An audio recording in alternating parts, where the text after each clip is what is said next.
그리고 그것이 내 인생에서 유일한 구원이었다. 사람들은 내게 인생의 어느 한 시점에 도달하면 모든 것이 제자리를 찾을 것이라고 말했다. 하지만 내 나이 48이 되었을 때 나는 그들이 틀렸다는 것을 깨달았다. 내 인생은 한 번도 제자리를 찾은 적이 없었다.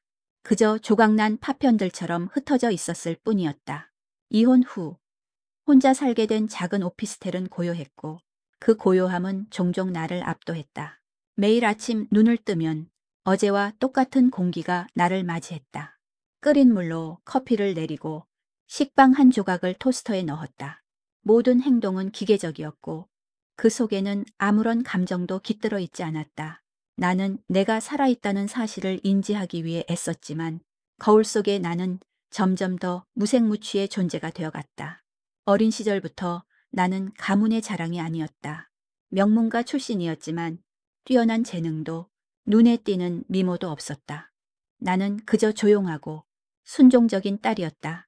그래서 나는 가문이 정해준 대로 결혼했고 그 결혼은 10년 만에 조용히 끝이 났다. 남편은 겉으로는 훌륭한 사람이었지만 우리의 관계는 영혼이 없는 껍데기나 마찬가지였다. 우리는 각자의 세계에 갇혀 지냈고 서로를 진심으로 이해하려 하지 않았다. 아이도 없었다. 어쩌면 잘된 일이었을지도 모른다. 내게서 태어난 아이가 이토록 텅 빈 삶을 물려받는 것은 가혹한 일이니까. 그러던 어느 날 아버지의 비서로부터 호출을 받았다. 아버지는 내게 단 한 번도 다정하게 대해준 적이 없었다. 그는 나를 사업의 한 부분, 때로는 골칫거리로 여겼다. 그의 서재에 들어서자 서늘한 공기가 나를 감쌌다. 아버지는 깊은 주름이 새겨진 얼굴로 나를 훑어보더니 망설임 없이 본론을 꺼냈다. 네가 한 번 더 희생해야 할 때가 왔다. 그의 말은 충격적이었다기보다는 차라리 예견된 일에 가까웠다. 그는 내가 언제든 가문을 위해 사용될 수 있는 도구임을 다시 한번 상기시켰다. 이번 거래의 상대는 김 회장의 아들이었다. 김 회장은 막대한 부와 권력을 가진 사람이었고 우리 가문은 그의 사업과 손을 잡기를 원했다. 하지만 김 회장의 아들은 늘 베일에 쌓여 있었다.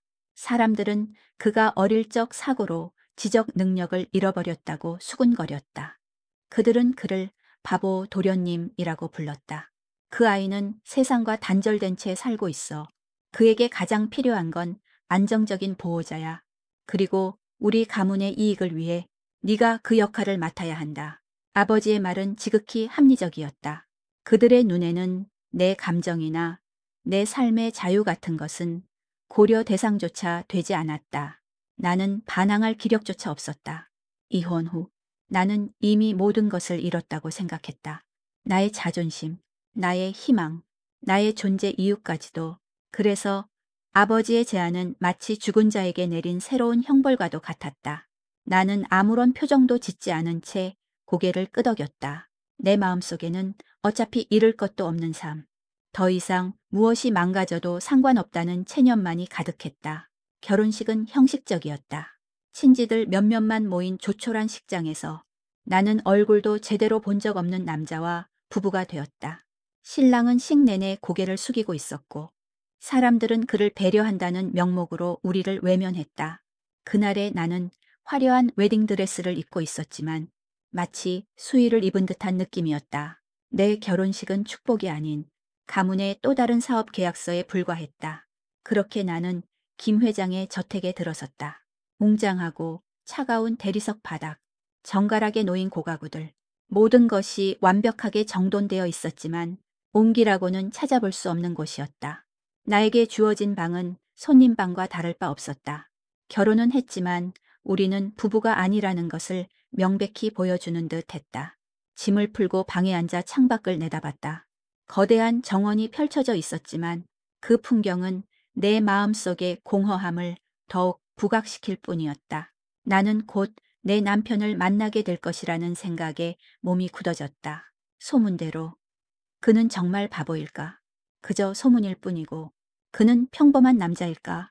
어떤 사람이든 상관없다고 스스로를 다독였다. 어차피 이 결혼은 계약일 뿐이니까 나는 그저 이 저택에서 정해진 기간 동안 조용히 존재하다가 다시 예전의 텅 빈 삶으로 돌아가면 되는 것이었다. 그때 방문이 조심스럽게 열리고 하녀가 나를 불렀다. 사모님, 도련님께서 사모님을 보고 싶어 하십니다. 사모님이라는 호칭이 낯설게 느껴졌다. 나는 심호흡을 하고 자리에서 일어났다. 문을 열고 복도를 따라 걸어갔다. 내 발걸음은 마치 사형장으로 향하는 죄수처럼 무거웠다. 그 긴 복도의 끝에는 내 새로운 운명이 기다리고 있었다. 한때 총명하고 재능 넘쳤다고 알려졌으나 지금은 세상에 의해 바보로 낙인 찍힌 남자. 나는 그와의 만남이 또 다른 비극의 시작일지도 모른다고 생각했다. 하지만 그때의 나는 알지 못했다. 이 비극적인 만남이 텅 빈 내 삶에 유일한 빛을 가져다 줄 것이라는 것을. 나는 남편이 있는 방으로 안내되었다. 넓은 방 안은 어두컴컴했고 두꺼운 암막 커튼은 바깥 세상과의 연결을 완전히 차단하고 있었다. 공기 중에는 미세한 먼지가 떠다녔고 묵직한 정적이 공간을 채웠다. 방의 한쪽 구석에 있는 작은 테이블에는 그림 도구들이 어지럽게 널려 있었다. 그곳에 한 남자가 웅크리고 앉아 있었다. 그는 내가 들어오는 것을 알아차리지 못하는 듯했다. 소문 속의 바보 도련님이었다. 나는 그의 뒷모습을 보며 조심스럽게 다가갔다. 어깨는 넓었지만 잔뜩 움츠려 있었고 낡은 면 티셔츠는 그의 마른 몸을 더욱 왜소하게 만들었다. 30살이 넘은 성인 남자의 모습이라기보다는 낯선 환경에 던져진 겁먹은 소년의 뒷모습 같았다. 나는 목소리를 가다듬고 나지막이 불렀다. 안녕하세요. 그는 화들짝 놀라며 고개를 들었다. 예상했던 것보다 훨씬 더 큰 눈이 나를 향했다. 그의 눈에는 공포와 경계심이 가득 차 있었다. 그는 마치 처음 보는 짐승을 마주한 아이처럼 자리에서 벌떡 일어나더니 그림 도구들을 든 채 벽 쪽으로 몸을 숨겼다. 그의 손에는 붓이 들려 있었지만 그가 쥔 손은 잔뜩 떨리고 있었다. 나는 그가 나를 얼마나 두려워하고 있는지 온몸으로 느낄 수 있었다. 나는 한 걸음 뒤로 물러섰다. 괜찮아요. 저는 해치지 않아요. 내 목소리는 생각보다 부드러웠다. 나는 그에게 더 이상 다가가지 않고 그저 그가 진정하기를 기다렸다. 시간이 얼마나 흘렀을까? 그는 여전히 나를 경계했지만 조금씩 긴장을 푸는 듯했다. 나는 그가 바닥에 놓아둔 스케치북을 보았다. 스케치북에는 온통 검은색과 회색의 어두운 그림들 뿐이었다. 무너진 건물, 부서진 자동차, 그리고 그 속에서 울고 있는 한 남자. 모든 그림은 기괴할 정도로 슬픔에 잠겨 있었다. 나는 그의 그림을 보며 그가 단순한 바보가 아니라는 것을 직감했다.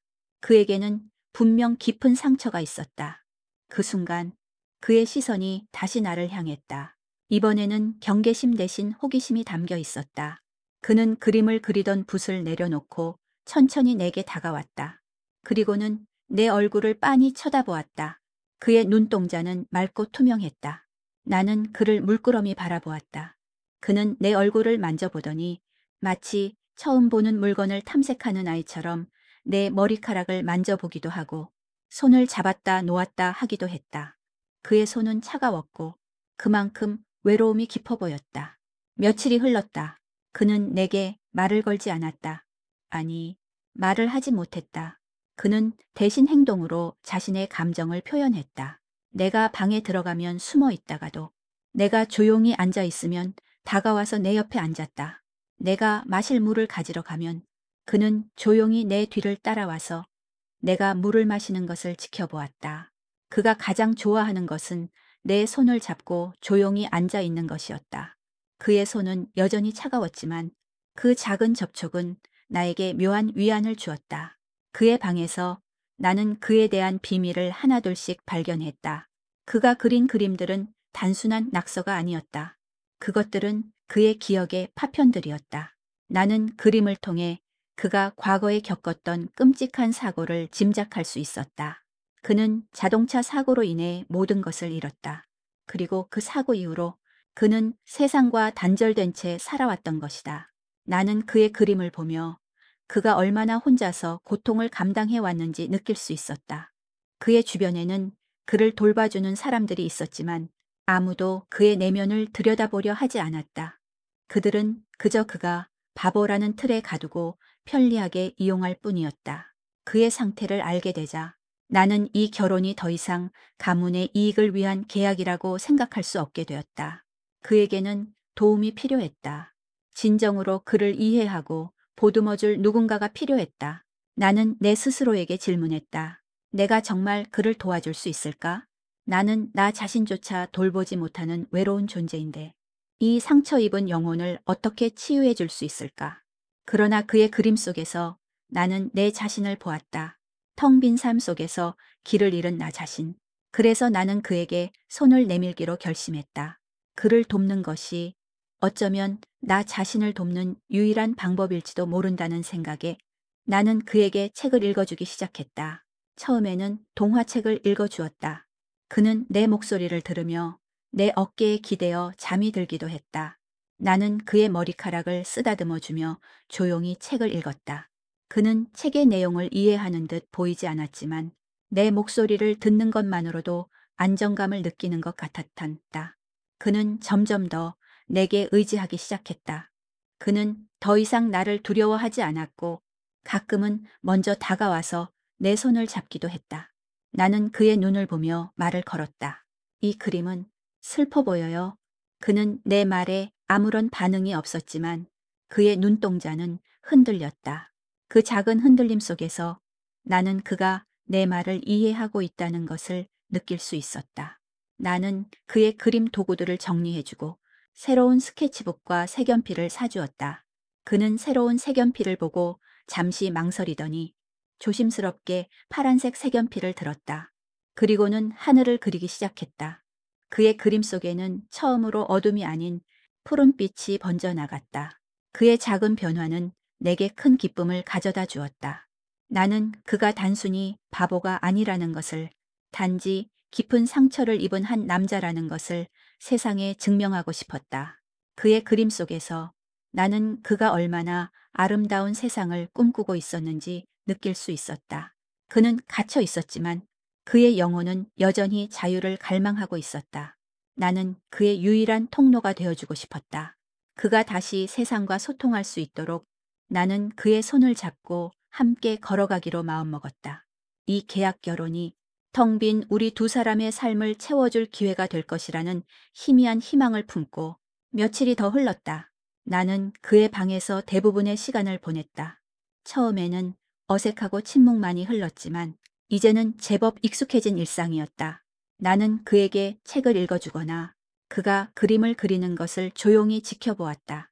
우리는 말로 소통하지 않았지만 그의 그림과 행동, 그리고 우리의 눈빛으로 서로의 마음을 읽기 시작했다. 나는 그를 김 회장의 아들, 혹은 바보 도련님이라는 딱지로 규정하기를 거부했다.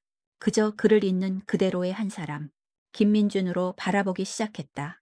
그러던 어느 날 나는 그의 방책장, 구석에 놓인 낡은 앨범을 발견했다. 먼지가 잔뜩 쌓여 있었고 앨범의 모서리는 해져 있었다.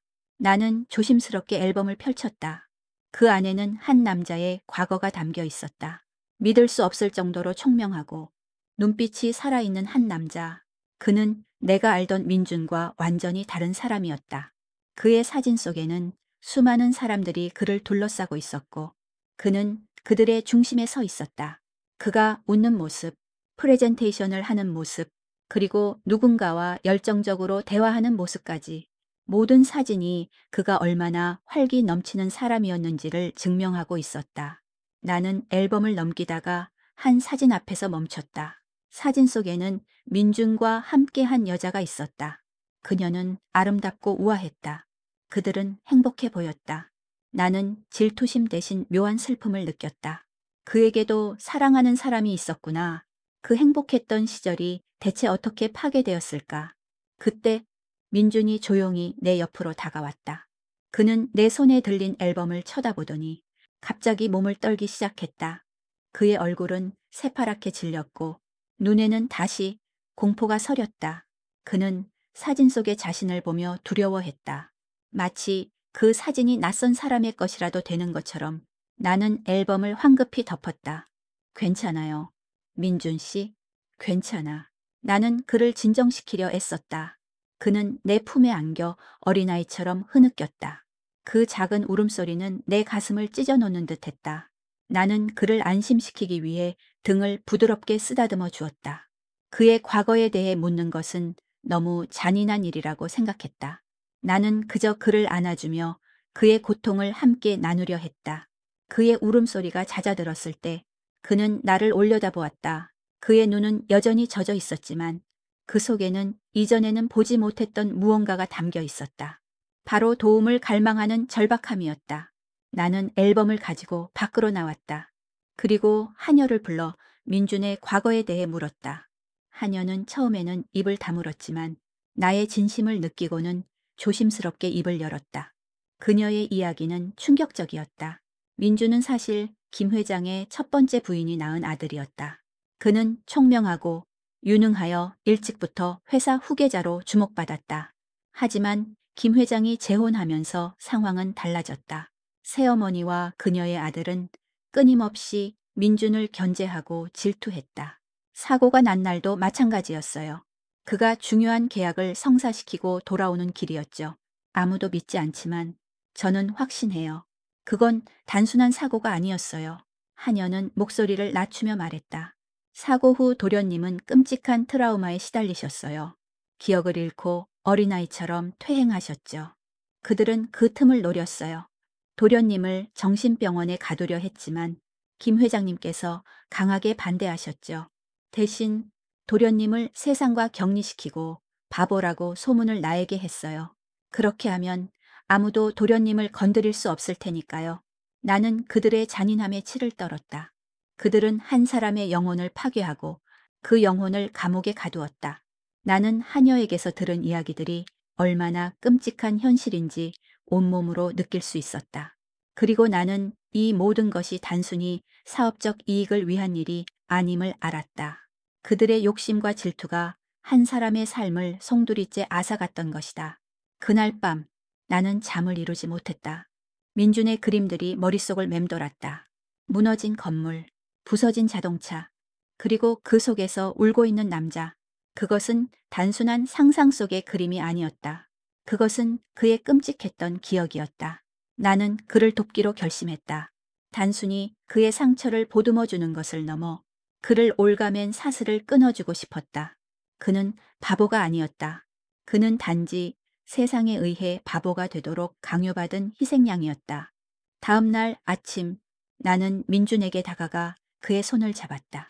그의 손은 여전히 차가웠지만 나는 그 온기 속에 숨겨진 온기를 느꼈다.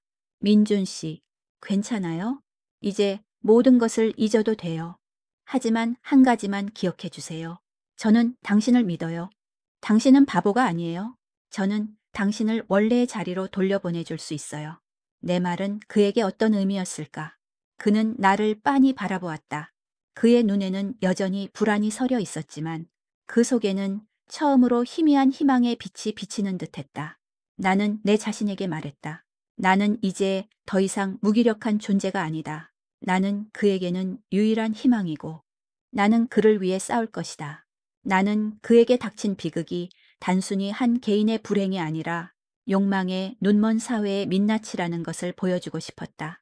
나는 내게 남아있는 마지막 힘과 용기를 끌어모아 그의 손을 잡고 세상 속으로 함께 걸어나가기로 결심했다. 우리의 이야기는 이제부터 시작이었다. 나는 민준을 돕기 위해 그의 방을 작은 세상으로 만들었다.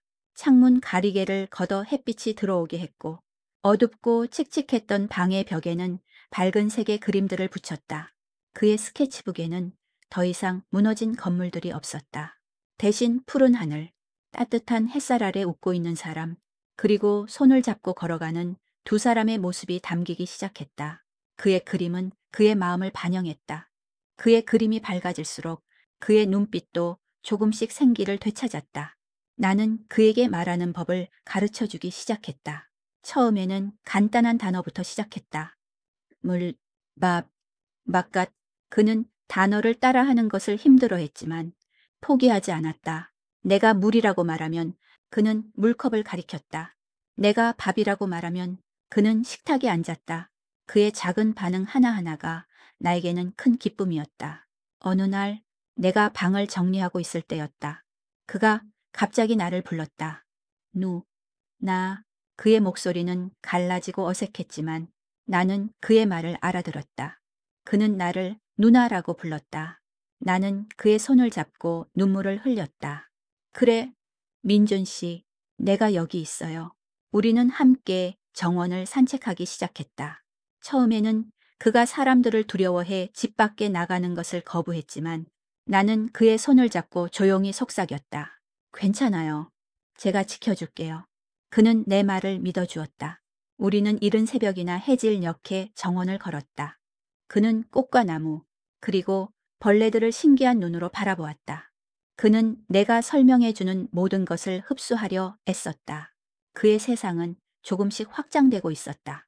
나는 민준이 바깥 세상과 소통할 수 있도록 다양한 방법을 시도했다. 나는 그에게 음악을 들려주었다. 클래식 음악부터 대중가요까지 다양한 장르의 음악을 들려주었다.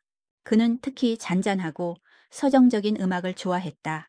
그는 음악을 들으며 그림을 그렸고 그의 그림에는 멜로디가 담겨 있는 듯했다.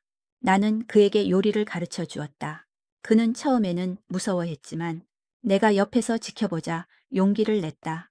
그는 서툴지만 진지한 표정으로 재료를 다듬고 볶고 끓였다.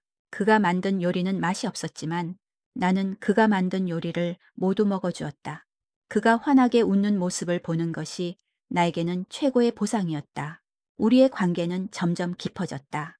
나는 그를 돌보는 것이 의무가 아니라 내 삶의 가장 중요한 부분이 되었다.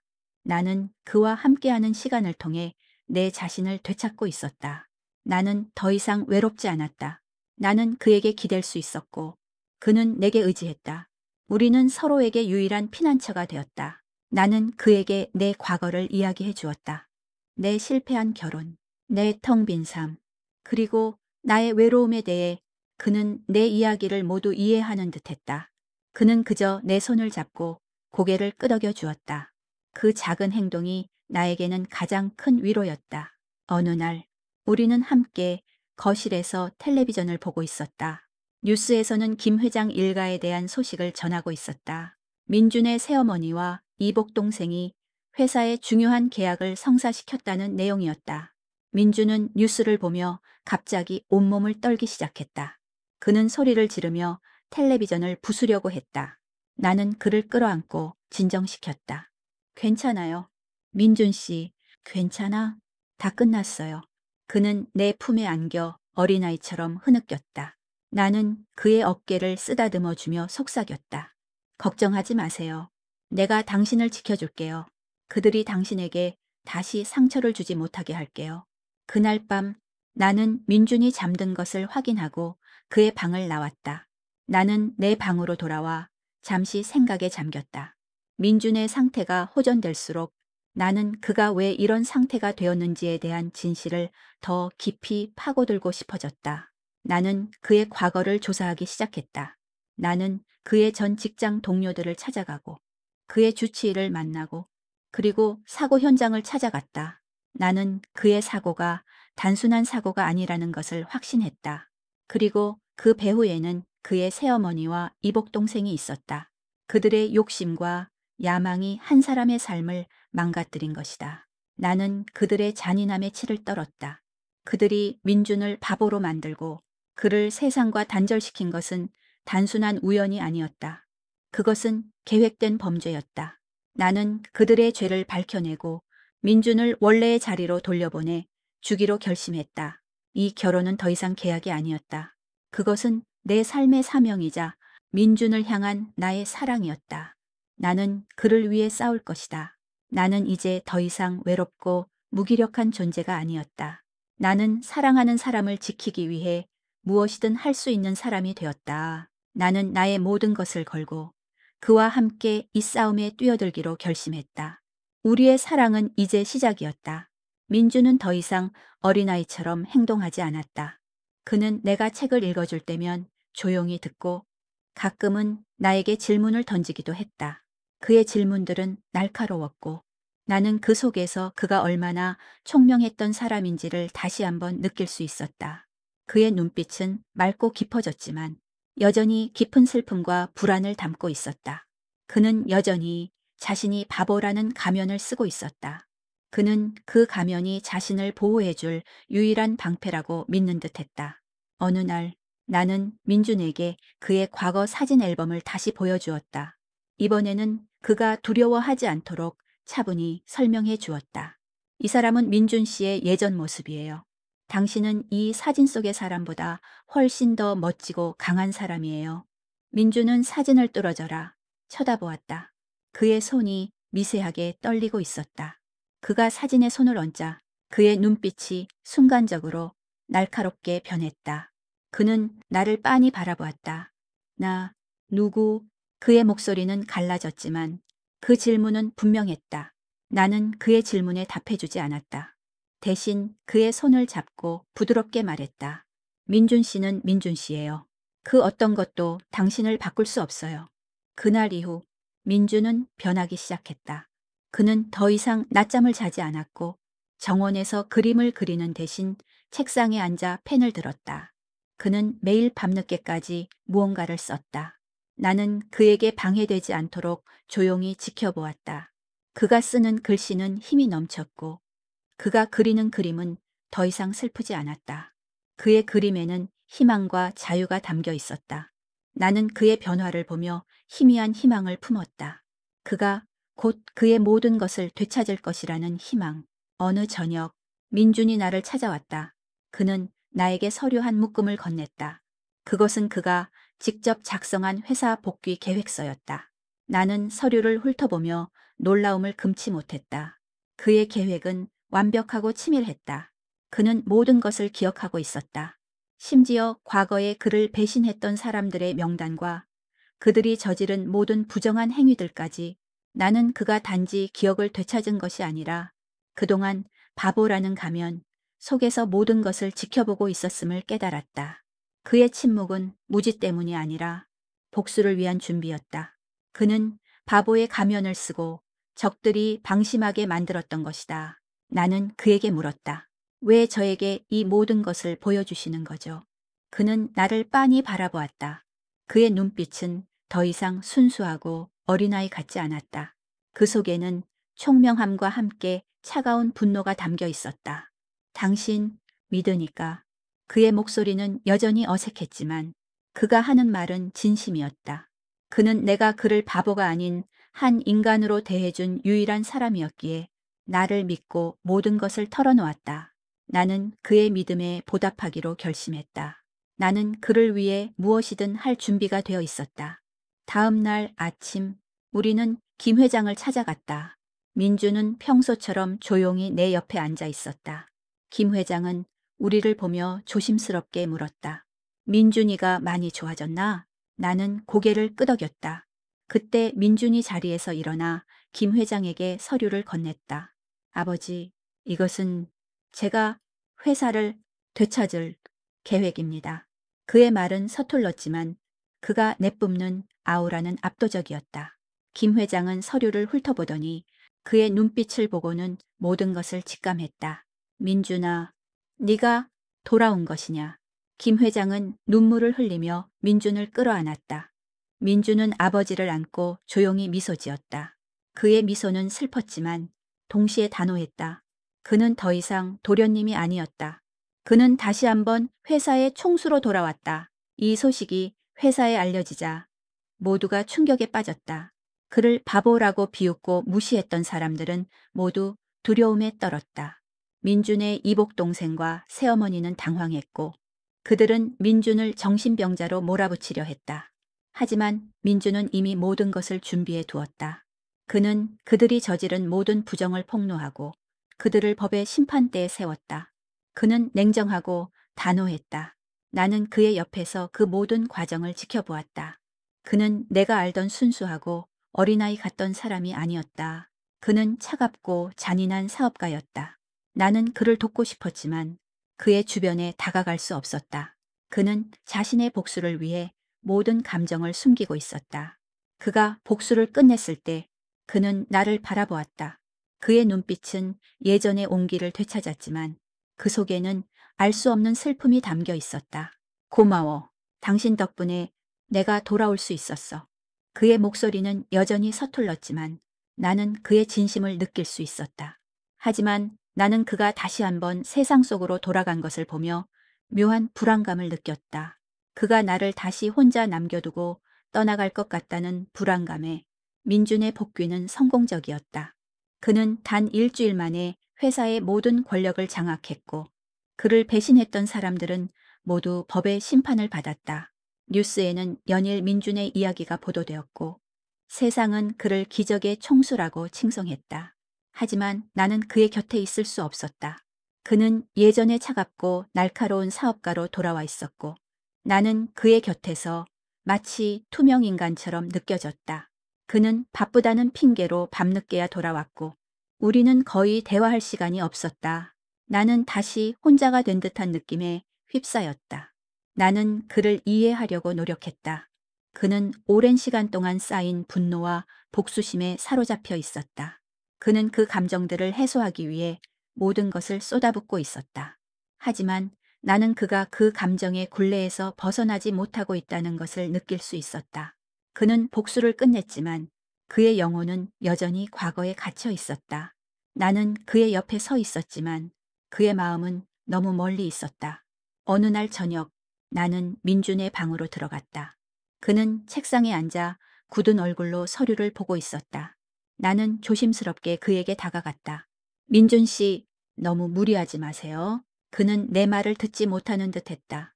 나는 다시 한번 그를 불렀다. 민준 씨, 그는 그제야 고개를 들었다. 그의 눈은 피곤으로 가득 차 있었다. 미안해요. 너무 바빠서 당신을 신경 쓰지 못했군요. 그의 사과는 형식적이었다. 그는 여전히 나를 사모님이라고 불렀다. 우리가 함께 했던 시간들, 그가 나를 누나라고 부르며 의지했던 시간들은 모두 잊어버린 듯 했다. 나는 가슴이 아팠다. 나는 그의 손을 잡았다. 그의 손은 따뜻했지만 나는 그 속에 담긴 온기를 느낄 수 없었다. 민준 씨, 당신은 이제 더 이상 바보가 아니에요. 하지만 당신은 여전히 혼자예요. 당신의 마음은 여전히 과거에 갇혀 있어요. 나의 말에 그의 표정이 굳어졌다. 그는 내 손을 뿌리치고 자리에서 일어났다. 무슨 소리를 하는 겁니까? 나는 이제 모든 것을 되찾았습니다. 나는 더 이상 외롭지 않습니다. 그의 목소리는 차가웠다. 나는 그에게서 이질감을 느꼈다. 그는 내가 알던 민준이 아니었다. 아니에요? 민준 씨, 당신은 모든 것을 되찾았지만 당신 자신을 잃어버렸어요. 당신은 여전히 그 과거의 악몽에서 벗어나지 못하고 있어요. 당신은 그저 복수라는 이름의 감옥에 갇혀 있는 거예요. 내 목소리는 떨렸다. 그는 나를 빤히 쳐다보더니 차갑게 말했다. 당신은 나의 과거에 대해 아무것도 모릅니다. 당신은 그저 나를 바보라고 생각했던 수많은 사람들 중 하나일 뿐입니다. 그의 말은 비수처럼 내 심장을 찔렀다. 나는 그에게서 완전히 외면당한 듯한 느낌에 휩싸였다. 나는 그의 방을 나왔다. 나는 그의 방을 나가면서 우리가 함께했던 시간들이 모두 부질없었다는 것을 깨달았다. 나는 그에게 힘이 되어주고 싶었지만 나는 그에게 아무것도 아니었다. 나는 다시 예전의 외롭고 텅 빈 삶으로 돌아온 듯했다. 그날 밤 나는 잠을 이루지 못했다. 나는 그를 위해 무엇이든 할 준비가 되어 있었는데 그는 나를 밀어냈다. 나는 그가 왜 그렇게 변했는지 알 수 없었다. 나는 그저 그를 잃어버렸다는 슬픔에 잠겼다. 다음 날 아침 나는 짐을 쌌다. 나는 더 이상 이 집에 머물 이유가 없었다. 나는 그에게 편지 한 통을 남겨두고 조용히 집을 나섰다. 편지에는 짧은 한 문장이 쓰여 있었다. 당신이 당신 자신을 되찾을 때 그때 다시 만나요. 나는 그를 사랑했지만 그에게 버림받았다고 생각했다.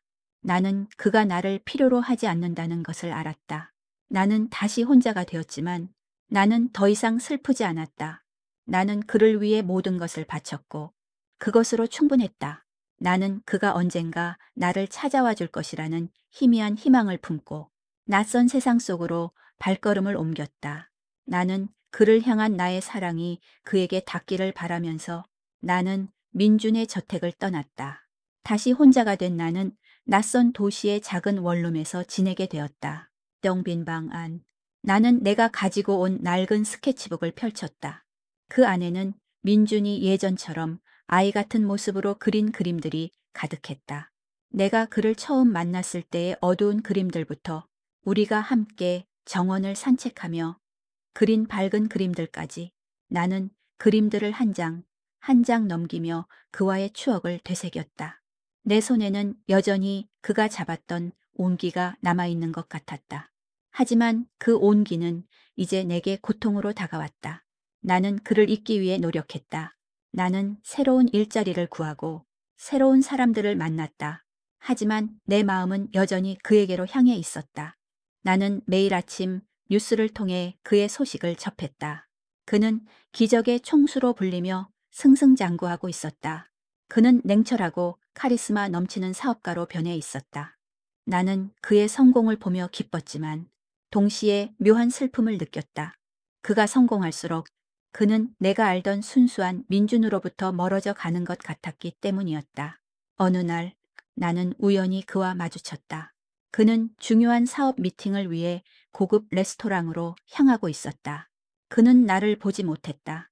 나는 그를 부르려 했지만 목소리가 나오지 않았다. 그의 옆에는 아름다운 여자가 서 있었다. 그 여자는 그의 팔짱을 끼고 다정하게 미소 짓고 있었다. 그들의 모습은 너무나 완벽해 보였다. 나는 그를 축하해주고 싶었지만 나는 그저 그를 바라보는 것 외에는 아무것도 할 수 없었다. 나는 그가 나를 완전히 잊었다고 생각했다. 나는 그에게는 이제 더 이상 과거의 아픈 기억 속에 묻어두어야 할 존재일 뿐이라는 것을 깨달았다. 나는 그 자리에서 돌아섰다. 내 눈에서는 소리 없는 눈물이 흘러내렸다. 며칠 후 나는 그의 전화를 받았다. 나는 그의 전화를 받을 용기가 없었다. 하지만 나는 그의 목소리가 듣고 싶었다. 나는 떨리는 손으로 전화를 받았다. 여보세요? 내 목소리는 가늘게 떨렸다. 당신 어디 있습니까? 그의 목소리는 차가웠지만 그 속에는 알 수 없는 절박함이 담겨 있었다. 나는 그에게 내가 어디에 있는지 말해 주었다. 그는 나를 찾아왔다. 그는 여전히 완벽한 모습이었지만 그의 눈은 피곤으로 가득 차 있었다. 그는 내 앞에 앉아 아무 말도 하지 않았다. 나는 그에게 물었다. 왜 저를 찾아오셨나요? 그는 잠시 침묵하더니 나지막이 말했다. 당신 보고 싶었어요. 그의 말은 나를 흔들어 놓았다. 나는 그에게 따졌다. 당신은 저를 필요로 하지 않는다고 생각했어요. 당신에게는 이제 모든 것이 있으니까요. 그는 내 손을 잡았다. 그의 손은 따뜻했지만 나는 그 속에 담긴 그의 고통을 느낄 수 있었다. 아니에요. 나는 모든 것을 되찾았지만 나는 여전히 혼자입니다. 당신이 없으니까. 그는 나에게 모든 것을 털어놓았다. 그가 복수를 끝냈을 때 그는 아무런 기쁨도 느끼지 못했다고 했다. 그는 그저 텅 빈 공간에 홀로 남겨진 듯한 느낌이었다고 했다. 그는 그를 믿고 도와주었던 유일한 사람을 잃어버렸다는 것을 깨달았다고 했다. 그는 나를 찾아 헤맸지만 나는 그에게서 멀어져 있었다. 그는 그제야 내가 왜 그를 떠났는지 알았다고 했다. 나는 그의 말을 듣고 눈물을 흘렸다. 나는 그가 나를 필요로 하지 않는다고 생각했지만 그는 나를 간절히 원하고 있었다. 나는 당신을 잃을까봐 두려웠어요. 그래서 당신을 밀어냈어요. 하지만 나는 당신 없이는 살 수 없다는 것을 깨달았어요. 그의 목소리는 떨렸다. 나는 그의 눈을 보았다. 그의 눈에는 다시 내가 알던 순수한 민준의 모습이 담겨 있었다. 나는 그를 용서했다. 나는 그가 나와 함께했던 시간들을 잊지 않았다는 것을 알았다. 그는 나의 사랑을 느끼고 있었고 그 사랑이 그를 다시 내게로 데려왔던 것이다. 나는 그를 안아주었다. 그의 품은 따뜻했고 나는 그곳에서 비로소 안정을 찾았다. 우리는 서로의 존재를 확인하고 다시 함께하기로 결심했다. 우리는 다시 시작하기로 했다. 나는 더 이상 그를 잃지 않을 것이다. 나는 그에게 내 모든 것을 줄 것이고 그는 내게 그의 모든 것을 줄 것이다. 우리의 사랑은 이제부터 시작이었다. 우리는 함께 이 세상의 모든 역경을 헤쳐나갈 것이다. 나는 그가 내 삶의 가장 큰 구원이자 나의 유일한 사랑이라는 것을 깨달았다. 우리는 다시 함께하게 되었지만 모든 것이 예전으로 돌아간 것은 아니었다. 민주는 여전히 회사의 총수였고 나는 그의 옆에서 그림자처럼 존재했다. 세상은 우리를 정략 결혼으로 만난 부부라고 수군거렸고 나는 그들의 시선을 피할 수 없었다. 그들은 내가 민준의 돈과 권력을 보고 접근했다고 비난했다. 민준은 내가 그런 말을 들을 때마다 분노했고 그는 자신의 모든 것을 버리고 나와 함께 떠나고 싶어 했다. 하지만 나는 그를 말렸다.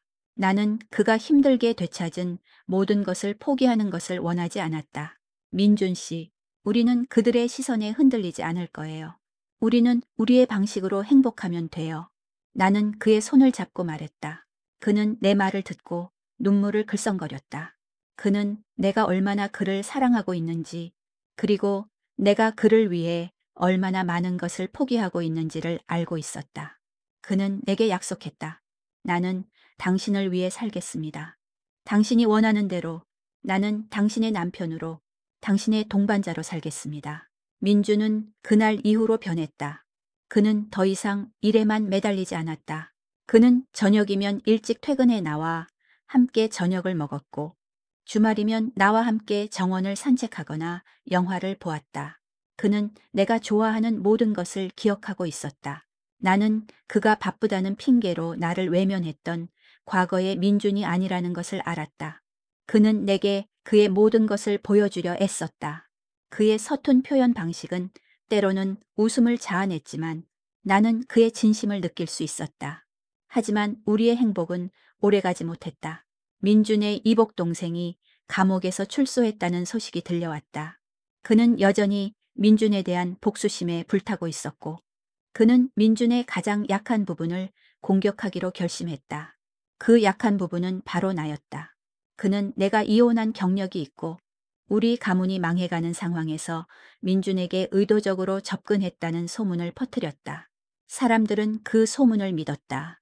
나는 회사의 행사에서 사람들의 싸늘한 시선과 비난을 받아야 했다. 그들의 눈빛은 마치 내가 더러운 존재라도 되는 것처럼 나를 혐오했다. 민주는 내가 그런 비난을 받는 것을 참지 못했다. 그는 기자회견을 열고 모든 것을 폭로하려 했다. 하지만 나는 그를 말렸다. 민준 씨, 그렇게 하면 그들은 우리가 진실을 두려워한다고 생각할 거예요. 우리는 그들이 퍼뜨린 거짓말에 흔들리지 않는 모습을 보여줘야 해요. 나는 민준에게 우리가 함께 그들의 비난을 이겨낼 수 있다는 것을 보여주고 싶었다. 나는 민준에게 말했다. 우리는 함께 이겨낼 수 있어요. 우리가 서로를 사랑하고 있다는 것을 그리고 우리의 사랑이 그들의 어떤 비난보다 강하다는 것을 보여주면 돼요. 민주는 내 말을 듣고 기자회견을 취소했다. 그는 대신 나를 데리고 회사 행사에 참석했다. 그는 사람들 앞에서 나를 자신의 아내라고 소개하고 나를 향한 그의 사랑을 당당하게 보여주었다.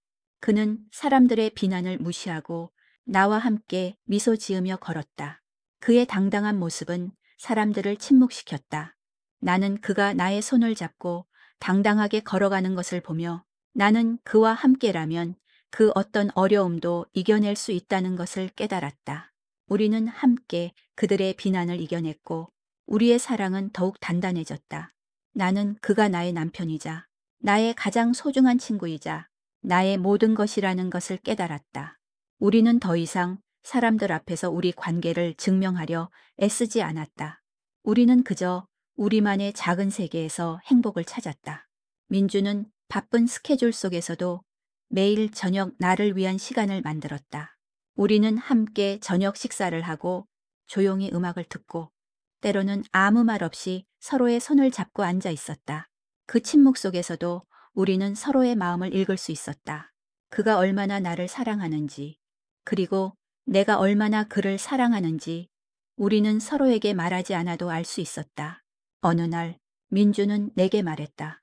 나는 더 이상 총수로 살고 싶지 않아요. 나는 그의 말에 놀랐다. 그는 어렵게 되찾은 모든 것을 포기하려 하고 있었다. 왜요? 당신은 이 모든 것을 되찾기 위해 얼마나 많은 것을 희생했는데요. 그는 내 손을 잡고 부드럽게 말했다. 나는 이 모든 것을 당신과 함께하기 위해 되찾았어요. 하지만 이 모든 것은 당신을 위험하게 만들고 당신을 힘들게 해요. 나는 더 이상 당신에게 고통을 주고 싶지 않아요. 나는 그의 진심을 느낄 수 있었다. 그는 나를 너무나 사랑했고 나를 위해 그의 모든 것을 포기할 준비가 되어 있었다. 나는 그에게 말했다. 민준 씨, 당신은 이제 더 이상 도망칠 필요가 없어요. 우리는 함께 모든 것을 이겨낼 수 있어요. 당신이 총수로 있든 아니든 나는 당신의 옆에 있을 거예요. 그는 내 말을 듣고 눈물을 흘렸다. 나는 그를 끌어안고 조용히 속삭였다. 우리가 함께라면 우리는 그 어떤 어려움도 이겨낼 수 있어요. 당신이 누구든 나는 당신을 사랑해요. 그날 밤 우리는 함께 미래를 계획했다. 우리는 도시의 모든 것을 버리고 시골로 내려가기로 결심했다. 민주는 회사의 모든 권력을 전문 경영인에게 넘기고 우리는 조용히 이사를 준비했다. 우리는 더 이상 사람들의 시선에 신경 쓰지 않았다. 우리는 그저 우리만의 작은 행복을 찾아 떠나기로 했다. 우리는 도시의 웅장한 저택을 떠나 작은 시골 마을에 자리 잡았다. 우리는 조용하고 아담한 집을 샀다. 집 앞에는 작은 정원이 있었다. 민주는 매일 아침 정원에서 꽃을 가꾸고 나는 그에게 맛있는 아침 식사를 만들어 주었다.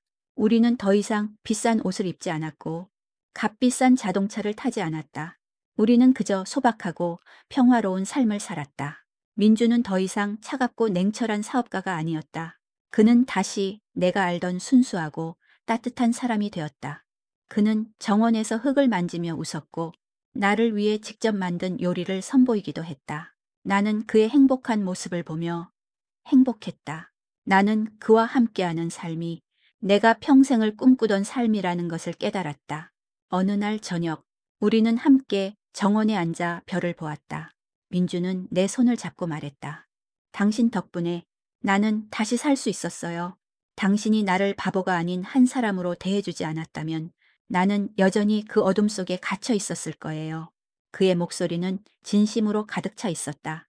나는 그의 어깨에 기대어 조용히 말했다. 아니에요.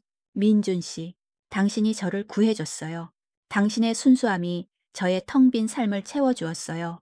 당신은 저의 구원이었어요. 우리는 서로를 바라보며 미소 지었다. 우리의 사랑은 이제 더 이상 정략 결혼이나 복수심에서 시작된 것이 아니었다. 그것은 두 개의 외로운 영혼이 서로를 발견하고 서로를 치유하고 서로에게 안식처가 되어준 아름다운 기적이었다. 나는 그와의 삶이 내가 평생을 기다려온 행복이라는 것을 깨달았다. 세월은 유수와 같았다.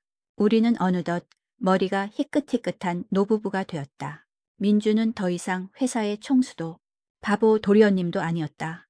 그는 그저 나의 남편이자 나의 친구이자 나의 모든 것이었다.